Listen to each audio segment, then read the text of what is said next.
Hello guys, मेरा नाम है सुंदरम और आज हम लोग माननीय सुप्रीम कोर्ट के एक ऑर्डर पर चर्चा करेंगे जो कि वयस्क अविवाहित बेटी के बारे में आया है। तो आगे की टॉपिक बहुत ही खास होने वाली है और इसे ध्यानपूर्वक सुनिएगा कि सुप्रीम कोर्ट का जो रूलिंग आया है वो किस प्रकार का है, कैसा है एक वयस्क अविवाहित बेटी के बारे में। तो गाइज आगे का चर्चा बहुत ही दिलचस्प होने वाला है। अपने लीगल अवेयरनेस को बढ़ाने के लिए मेरे इस चैनल को सब्सक्राइब कर लें। तो आइए अब सुनते हैं और समझने का प्रयास करते हैं कि सुप्रीम कोर्ट का रूलिंग किस प्रकार का है। वयस्क अविवाहित बेटी यदि मानसिक तौर पर पीड़ित नहीं है तो वे अपने पिता से भरण पोषण का दावा नहीं कर सकती है।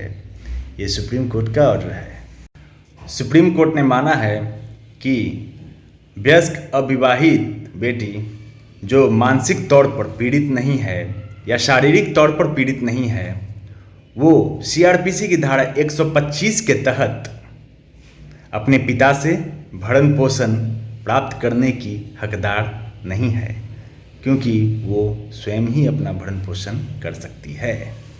3 जजों की बेंच जिसकी अध्यक्षता अशोक भूषण ने की ने कहा कि यदि हिंदू दत्तक एवं भरण पोषण अधिनियम 1956 की धारा 20(3) पर भरोसा किया जाए तो एक अविवाहित बेटी जो कि वयस्क हो चुकी है वो अपने पिता से भरण पोषण का दावा करने के लिए हकदार तो है, लेकिन उसे यह साबित करना होगा कि वह अपना भरण पोषण करने में असमर्थ है।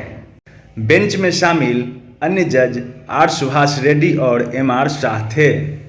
तो गाइज अपीलार्थी का दलील यह था कि अधिनियम की धारा 20 यानी कि हिंदू दत्तक एवं भरण पोषण अधिनियम 1956 की धारा 20 के तहत यह बतलाया गया है कि जब तक अविवाहित बेटी मानसिक तौर पर पीड़ित या शारीरिक तौर पर पीड़ित नहीं है तब तक वे गार्जियन से भरण पोषण प्राप्त करने की हकदार नहीं है। लेकिन अपीलार्थी का कहना था कि जब तक बेटी का शादी नहीं हो जाता है, वो अविवाहित है, तब तक वे गार्जियन से भरण पोषण प्राप्त करने का हकदार है।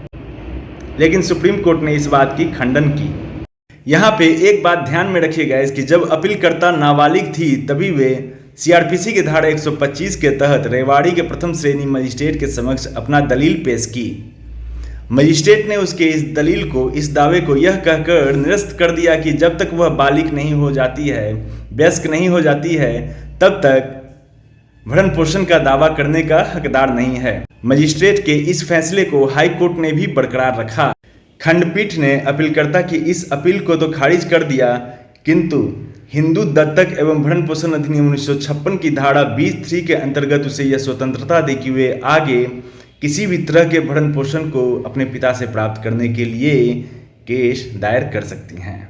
अब मेरा ये पर्सनल विचार है गाइज कि खंडपीठ ने इस आधार पर इस दलील को खारिज कर दिए होंगे कि जब अपीलकर्ता नाबालिग थीं तभी वे मजिस्ट्रेट के समक्ष, रेवाड़ी के प्रथम श्रेणी मजिस्ट्रेट के समक्ष भरण पोषण का दावा की थीं, जो कि अनुचित था।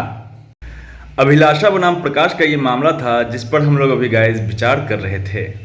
So thanks for watching my video friends. Please like, share and subscribe and hit the bell icon to get the notification of my new videos. Thanks a lot.